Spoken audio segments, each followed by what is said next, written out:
हिमालय की गहरी घाटियों में स्थित था त्रिलोकनाथ मंदिर। इस मंदिर के बारे में कहा जाता था कि इसमें एक रहस्यमय शिला छुपी हुई है जो तीनों लोकों स्वर्ग, पृथ्वी और पाताल को जोड़ती है।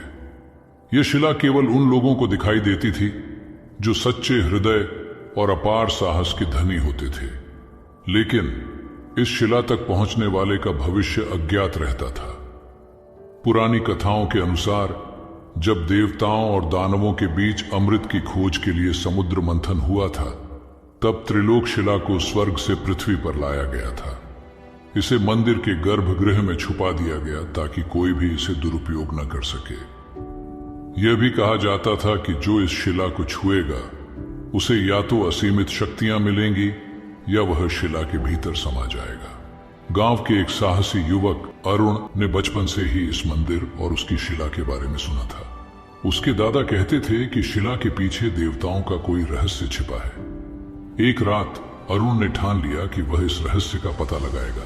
अंधेरी रात में दीपक की हल्की रोशनी में अरुण मंदिर में प्रवेश करता है। मंदिर की दीवारों पर अनगिनत रहस्यमय शिलालेख और देवी देवताओं की आकृतियां बनी थीं। जैसे ही वह गर्भगृह के करीब पहुंचा, उसे ठंडी हवा का झोंका महसूस हुआ। गर्भगृह में पहुंचते ही उसने देखा कि वहां एक चमकदार शिला थी जो हल्की नीली रोशनी बिखेर रही थी। जैसे ही वह उसके करीब गया, उसे अजीब सी आवाजें सुनाई दी। कौन हो तुम? क्यों आए हो यहां? अरुण ने साहस दिखाते हुए कहा, मैं इस रहस्य को जानने आया हूं।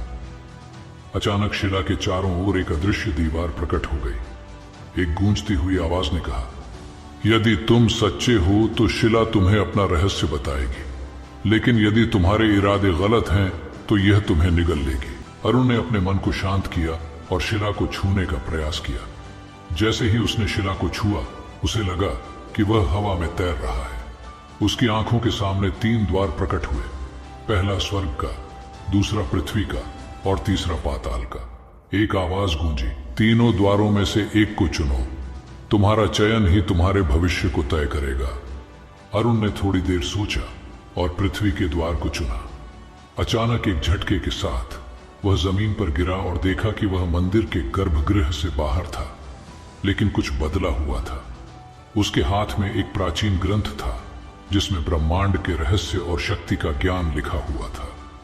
यह ग्रंथ केवल वही पढ़ सकता था जिसने सच्चे दिल और साहस से शिला को छुआ हो।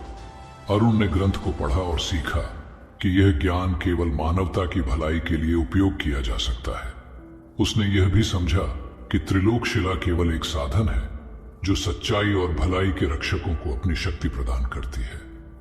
आज भी लोग कहते हैं कि त्रिलोकनाथ मंदिर में वह शिला मौजूद है, लेकिन इसे केवल वही देख सकता है जो स्वार्थ और लालच से परे हो।